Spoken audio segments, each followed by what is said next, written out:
भ्रष्टाचार पर फिर बेनकाब हुई भाजपा सरकार। दीपक शर्मा बोले, कांग्रेस द्वारा लगाए आरोपों की हुई पुष्टि। कोरोना संकट काल में भाजपा का एक और भ्रष्टाचार का मामला जिस तरह से उजागर हुआ है, उससे सरकार का भ्रष्ट चेहरा सामने आ गया है। यह प्रतिक्रिया प्रदेश कांग्रेस प्रवक्ता दीपक शर्मा ने आज मीडिया को दी। उन्होंने कहा कि कांग्रेस पार्टी कहती आ रही है कि कोरोना संकट काल में भाजपा सरकार ने बड़े पैमाने पर भ्रष्टाचार किया है। भाजपा कार्यकर्ता द्वारा ही एक चिट्ठी जो कि भाजपा आलाकमान को लिखी गई है, सोशल मीडिया पर वायरल होने के बाद कांग्रेस के आरोपों की पुष्टि हो गई है। कांग्रेस प्रवक्ता ने कहा कि इन आरोपों के बाद कथित आरोपों से संबंधित मंत्री को इस्तीफा दे देना चाहिए और जयराम सरकार को इस मामले की उच्च न्यायालय के न्यायाधीश से जांच करवानी चाहिए। कांग्रेस प्रवक्ता ने कहा कि आपदा के समय में भाजपा सरकार द्वारा बड़े स्तर पर भ्रष्टाचार करने की चर्चाएं आम हैं। जिस तरह से स्वास्थ्य, कृषि, बागवानी आदि विभागों में भ्रष्टाचार हुआ है, उसका खुलासा होना चाहिए।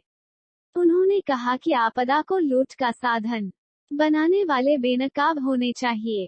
कांग्रेस नेता ने कहा कि कोरोना की प्रथम लहर में भाजपा के तत्कालीन अध्यक्ष को तथाकथित भ्रष्टाचार के मामले में इस्तीफा देना पड़ा था और स्वास्थ्य निर्देशक सीडी में कमीशन का मोल भाव करते सुने गए, जिसके चलते निर्देशक को जेल जाना पड़ा। कोरोना की दूसरी लहर में अब स्वास्थ्य मंत्री पर तथाकथित आरोप लगे हैं। दीपक शर्मा ने कहा कि अब बारी मंत्री की है। उन्होंने कहा कि मानवता पर आए संकट में भी भाजपा धन कमाई में डटी रही। यह भाजपा के दोहरे चरित्र को दर्शाता है।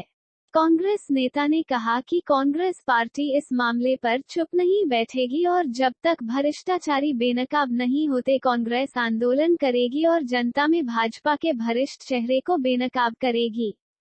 उन्होंने कहा कि भाजपा कार्यकाल में जिस तरह से हर विभाग में भ्रष्टाचार के चर्चे हैं, उसको देखते हुए अगर निष्पक्ष जांच करवाई जाए तो भाजपा का पूरा मंत्रिमंडल कटघरे में होगा। दीपक शर्मा ने कहा कि इस सरकार को सत्ता में बने रहने का कोई अधिकार नहीं है। सरकार नैतिक दायित्व खो चुकी है। हमीरपुर में पत्रकारों के साथ दुर्व्यवहार निंदनीय। हमीरपुर मेडिकल कॉलेज में गत दिन जिस तरह से अस्पताल प्रशासन द्वारा मीडिया बंधुओं के साथ दुर्व्यवहार किया गया, उसकी कांग्रेस पार्टी कड़े शब्दों में निंदा करती है।